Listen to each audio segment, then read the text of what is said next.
Welcome to the reading of V.S. Naipaul's Miguel Street, read by Shane Hensley. Chapter 1, Bogart. Every morning when he got up, Hat would sit on the banister of his back veranda and shout across, "What happening there, Bogart?" Bogart would turn in his bed and mumble softly so that no one heard. "What happening there, Hat?" It was something of a mystery why he was called Bogart, but I suspect that it was Hat who gave him the name.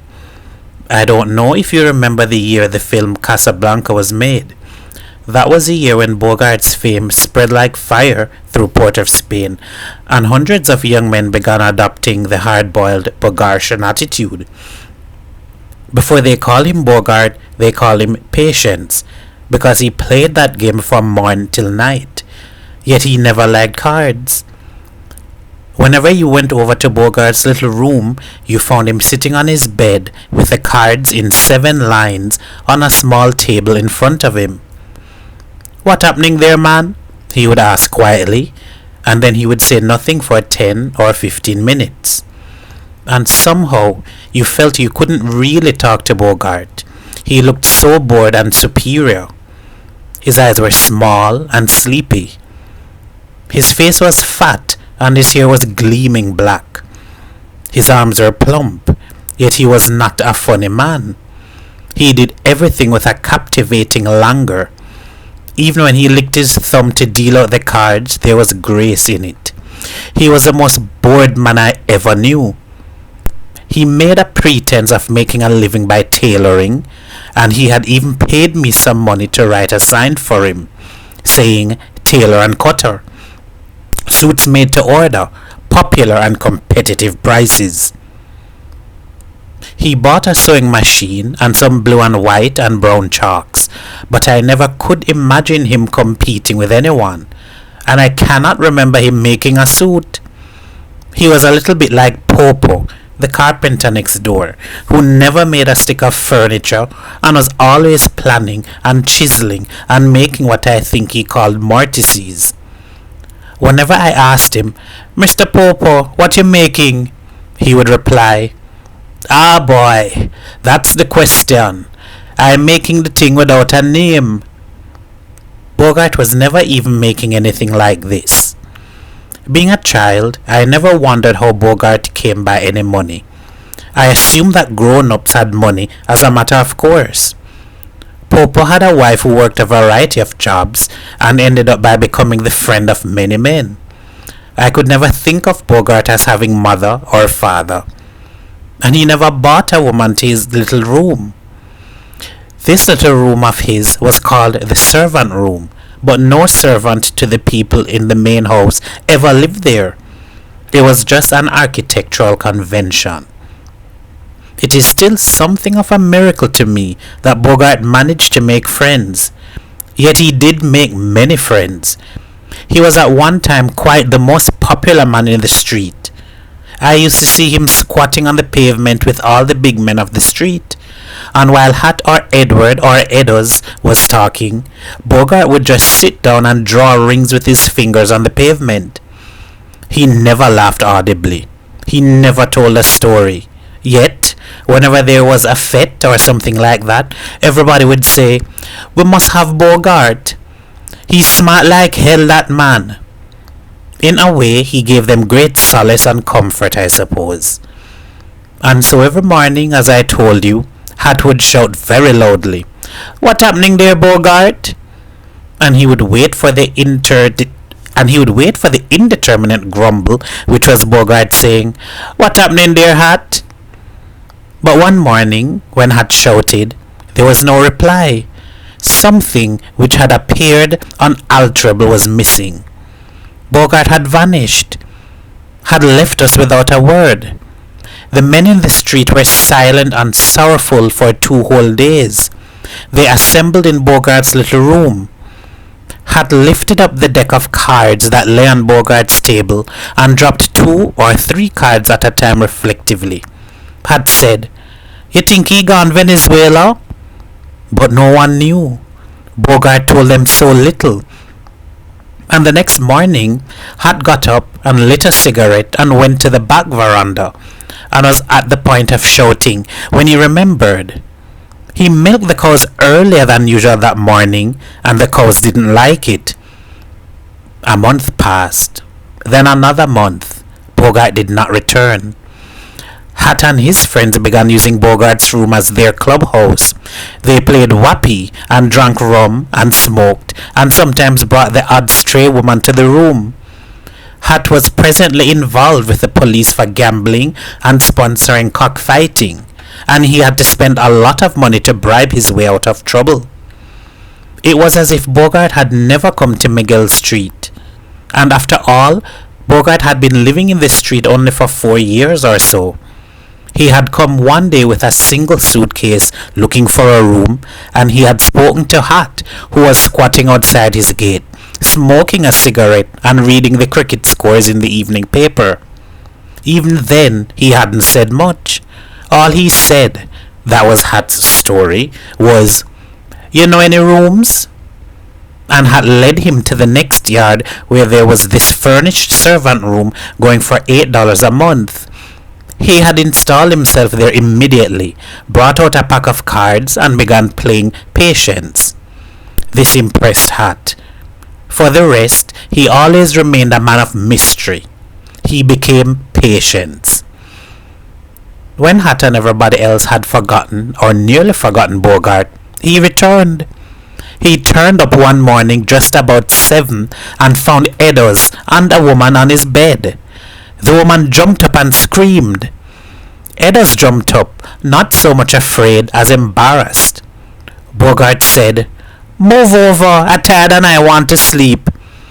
He slept until 5 that afternoon, and when he woke up, he found his room full of the old gang. Eddowes was being very loud and noisy to cover up his embarrassment. Hat had bought a bottle of rum. Hat said, "What happening there, Bogart?" And he rejoiced when he found his cue taken up. "What happening there, Hat?"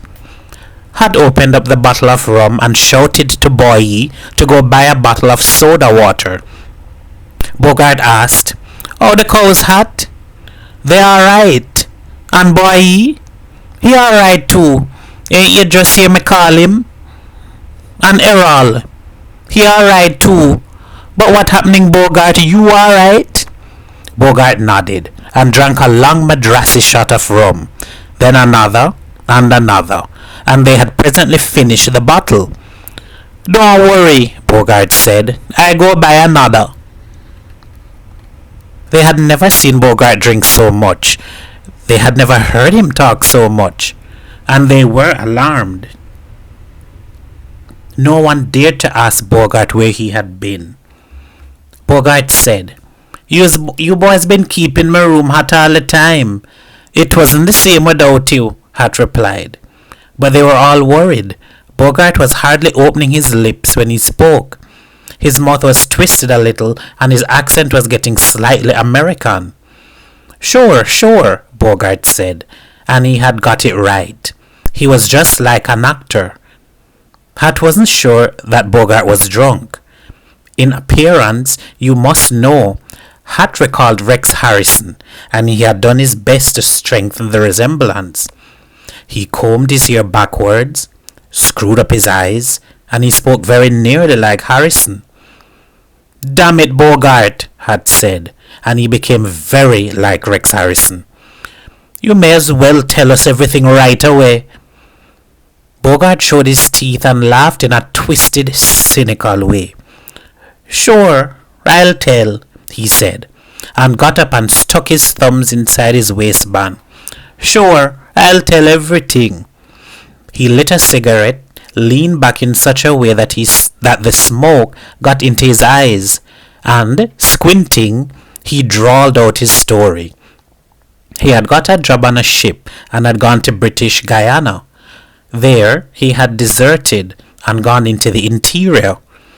He became a cowboy on the Rupununi, smuggled things, he didn't say what, into Brazil, and had gathered some girls from Brazil and taken them to Georgetown.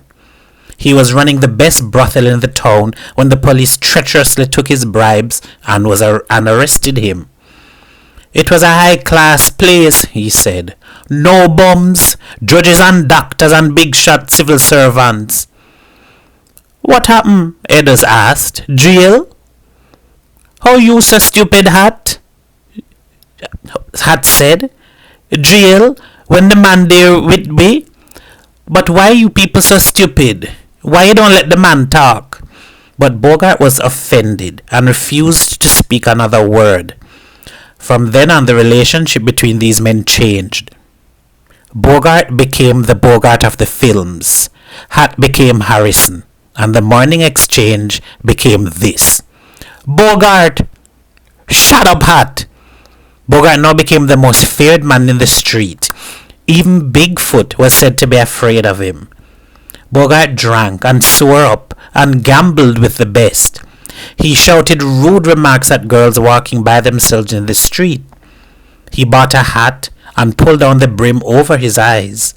He became a regular sight, standing against the high concrete fence of his yard, hands in his pocket, one foot jammed against the wall, and an eternal cigarette in his mouth. Then he disappeared again.